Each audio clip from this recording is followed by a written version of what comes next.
Halo semuanya, kali ini kita ngobrol lagi nih. Di sini ada gua Rehan dan sudah ada teman gua Tri. Yang kali ini kita akan ngobrolin seputar hubungan, yang mana hubungan ini ada yang cerita sama kita, yang mana ceritanya itu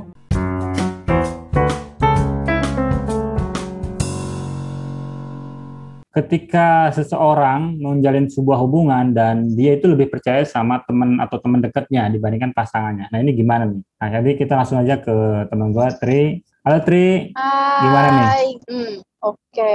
Konteksnya mereka udah berpasangan gitu ya? Konteksnya ada yang sudah berpasangan, artinya sudah pacaran, ada juga yang masih PDKT begitu. Nah, kalau misalnya kayak masih PDKT, wajar aja sih kalau masih percaya sama teman dekatnya. Karena kan kalau misalkan sama teman dekatnya itu, mereka sudah berkomunikasi lebih lama kan daripada Oke, sama calon pasangan ini gitu. Sementara kalau calon oke, pasangan kan biasanya awal-awal mereka ngedeketin itu mereka akan improve sekeren mungkin atau mungkin segimana caranya supaya orang itu bisa tertarik sama kita kayak gitu kan biasanya. Dan wajar aja sih kalau si pasangan ini, si orang ini lebih percaya sama sahabat-sahabatnya karena mereka pasti akan pertama akan cerita dulu nih kira-kira cara si calon ini bersikap, cara si oke. calon ini memperhatikan gitu kan. Apakah itu bisa sesuai dengan yang dia inginkan atau enggak. Dan itu biasanya dapat masukan paling bagus ya dari circle-nya dia, dari pertemanannya dia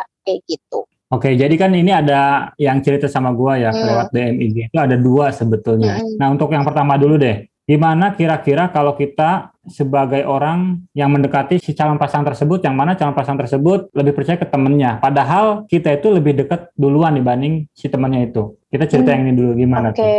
nah kalau misalnya konteksnya seperti itu, menurut permasalahannya dilihat dulu dari masalahnya gitu. Oke, Kira-kira menurut kita masuk akal nggak dari apa yang diomongin sama si sahabat ini gitu. Kalau sekiranya masuk oke. di akal dan memang, oh ya nih sesuai ini sama nalarnya, oh memang iya nih Hmm, logikanya sih kayak begini. Kan balik lagi kan, orang dikasih pikiran buat berpikir gimana permasalahan itu dengan jalannya, yang benar atau jalan yang salah, kayak gitu. Makanya oke. harus diperhatikan juga apakah jalan keluar atau apa yang disarankan oleh si sahabatnya ini itu masuk akal kayak gitu. Kalau Oke. sekiranya masuk akal sih wajar-wajar aja, tapi kalau misalkan ternyata tidak masuk akal dalam artian melenceng gitu dari permasalahan atau bahkan mungkin malah ngompor-ngomporin, itu sih yang jadi masalah kayak gitu. Dan itu Oke. berarti tugasnya si orang ini memang harus meyakinkan kalau cara itu tuh salah gitu loh. Oke. Nah, iya, jadi permasalahan yang pertama ini ya, kasus pertama ini adalah si cowok ini sudah PDKT sudah cukup lama lah, kurang lebih ya setahunan gitu sama si cewek ini, tapi belum jadian gitu ya. Nah, ketika ada miskomunikasi gitu ya, dugaannya itu si cewek ini lebih memilih atau mendengar kata-kata teman barunya itu, yang mana udah tinggalin aja, karena nggak jelas si cowok ini.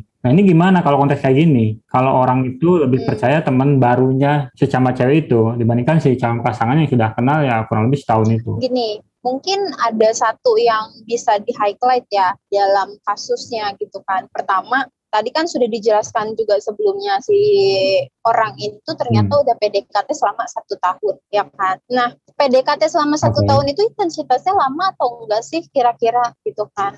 Sementara biasanya untuk persepsi orang kebanyakan gitu ya, untuk oke, PDKT itu harusnya intensitasnya nggak cenderung lama gitu kan, oke, terkecuali kalau misalnya orang itu benar-benar kayak kita pengen pengenalan dan kita nanti sudah pasti oke. akan menikah, dalam artian kalau Hmm. gue itu benar-benar serius gitu. Dan caranya gimana sih untuk meyakinkan kan gitu sebenarnya poinnya. Nah, caranya untuk meyakinkan ya balik lagi gitu kan. Untuk keseriusannya misalnya contoh kenalin ke keluarga kayak gitu, atau misalnya ke sahabat-sahabat yang deket atau kayak gimana gitu kan. Terus kayak ngobrolin masa depan kayak gitu-gitu. Nah, itu kan berarti memang tandanya sudah serius. Intinya kalau misalkan memang berjalan langsung lama selama 1 tahun, kalau misalnya ada obrolan serius ya itu harusnya sih bisa dipertimbangkan gitu kan. Itu mungkin sebabnya kenapa si sahabatnya itu bilang kalau si pasangan ini nggak jelas kayak gitu. Nah, yang gua dapat infonya juga sih dari yang cerita itu adalah setahun itu sebetulnya dalam masa pendekatan yang memang belum ketemu gitu, karena jarak jauh kan, masih lewat Oh gitu. chatting lah.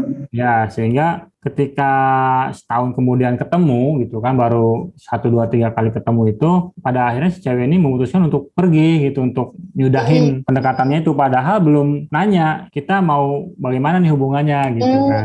Nah, Oke. sementara si cowok ini dia itu katanya ya karena masih meyakinkan diri bahwasanya ada target lain yang harus dia capai lah, kurang lebih gitu. Ya ini nggak tahu ya, apa mungkin juga di luar sana si cewek ini mungkin nggak, kira-kira dalam konteks ini ya, si cewek ini sebetulnya ada calon lain gitu loh, sehingga ya udahlah gua jelas ini gitu. Mungkin ya si ceweknya juga agak kurang sabar gitu gitu, dan Oke. ditambah dorongan dari si temennya kayak gitu, karena mungkin melihatnya dari sudut pandang mereka. Kadang-kadang kan kita kalau misalkan Oke. ngelihat orang aja deh gitu, kita ngelihat orang Oke. kayaknya orang kalau misalkan udah tatoan itu pasti udah Oke. di label kalau ini orang nggak bener Oke. gitu kan. Terus kalau Stereotipnya gitu ya. iya, stereotipnya tuh udah kayak begitu, dan ini orang ibaratnya kayak udah biasa ngomong di depan orang, pasti ini orang tuh cerewet banget atau gimana, kan belum tentu juga. Nah, Ya, berarti ya. mungkin si perempuan ini pertama sudah ada di titik di mana dia udah kemakan sama si omongan si temen ini juga kayak gitu, atau mungkin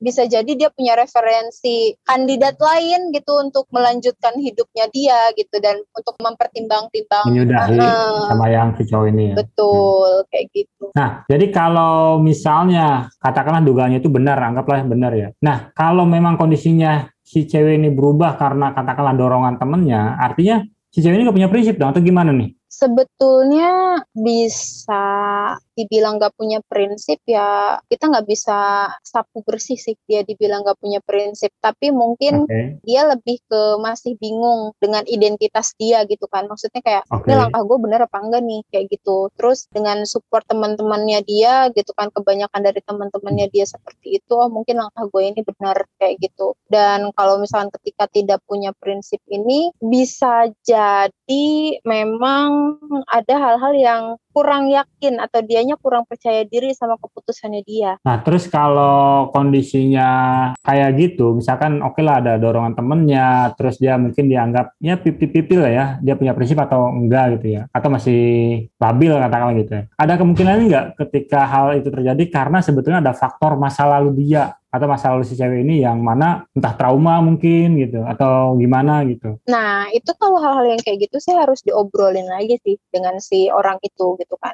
Ketika Oke. memang si orang itu punya trauma sehingga menyebabkan dia sampai nggak bisa memilih jalan tujuannya dia dan harus mendengarkan apa kata teman-temannya kayak gitu, itu benar-benar harus didalemin sih ngobrolnya gitu kan. Oke. Dan otomatis si perempuannya ini juga harus mau terbuka gitu, dan biasanya kalau misalnya dianya sudah terbuka, dan ya kita pasti udah tahu lah gitu apa namanya langkah Ya. selanjutnya seperti apa. Tapi kalau misalkan ternyata dia lebih banyak diam dan tidak mau terbuka, ya apa yang mau kita gali. Nah, kondisinya kata si cowok ini dia sudah berusaha untuk menghubungi, telepon, chatting dan seterusnya. Si cewek ini ya mendiamkan begitu aja, nggak membalas, nggak mengangkat teleponnya. Langkah terbaik si cowok ini harusnya gimana sih menghadapi cewek kayak gini? Banyak yang harus dipertimbangkan sih kayak gitu, dan faktor X ini yang harus benar-benar dipertimbangkan. Pertama dari bagaimana ketika dia menghadapi masalah, karena gini, kalau misalkan ketika dia menghadapi masalah dan lebih banyak referensi di teman-teman dia daripada keputusan dia sendiri, itu akan menjadi hal yang berat buat pasangan, apalagi kalau misalnya udah nikah nih ya kan.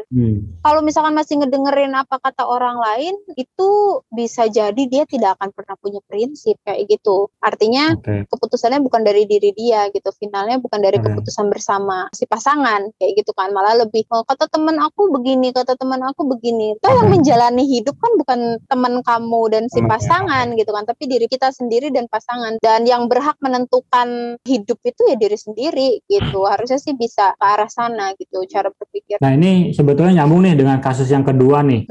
Kalau kasus yang kedua ini adalah adalah sama juga si cewek yang kemudian si cewek ini tuh dia lebih mendengarkan apa kata sahabatnya.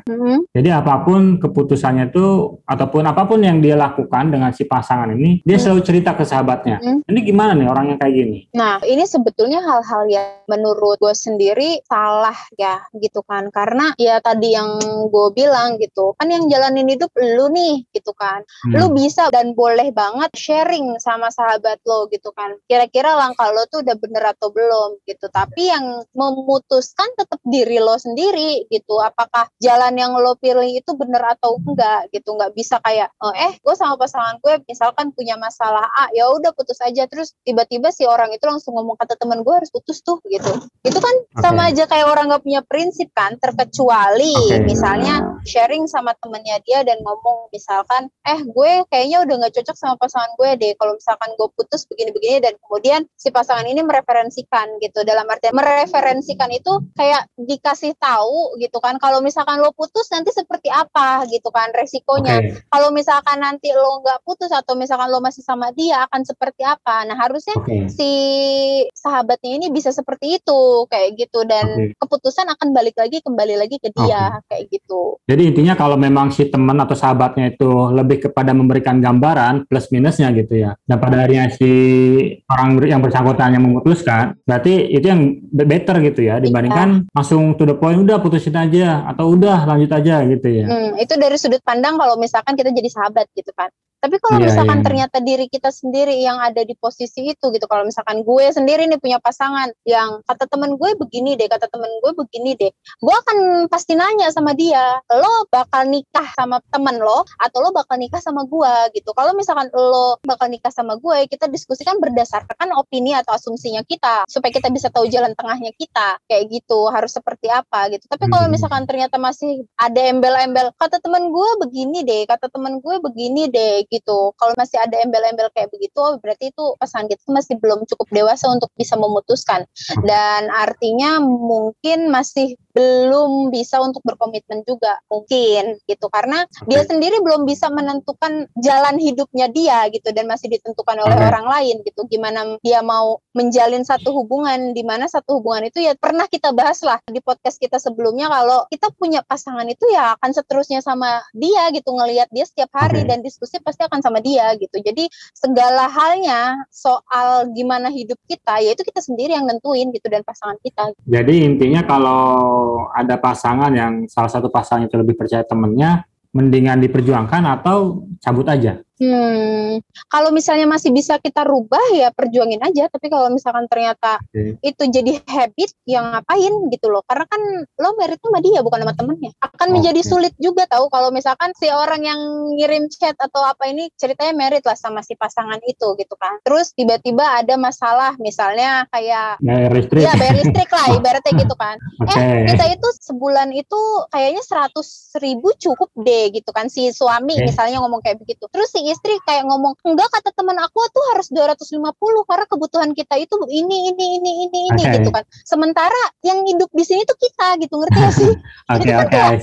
Kayak lu apaan sih gitu kan, kayak lu hidupnya sama temen lo gitu kan.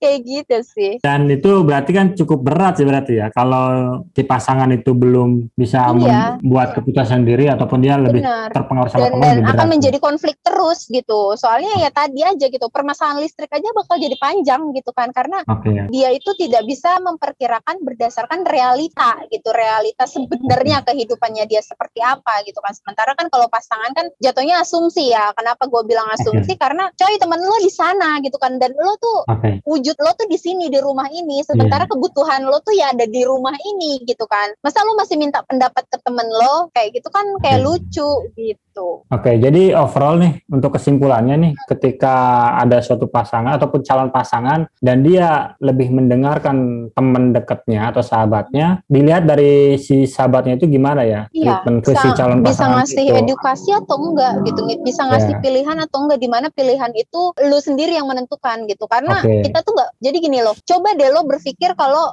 yang berhak ngatur hidup lo itu ya diri lo sendiri. Orang lain boleh mendengar atau misalkan memberikan opini gitu kan, memberikan gambaran gitu kan, tapi keputusan tetap ada di lo gitu aja sih. Nah artinya kalau si teman dekatnya itu seperti itu treatmentnya, artinya better lah ya, artinya masih bisa dilanjutkan gitu ya.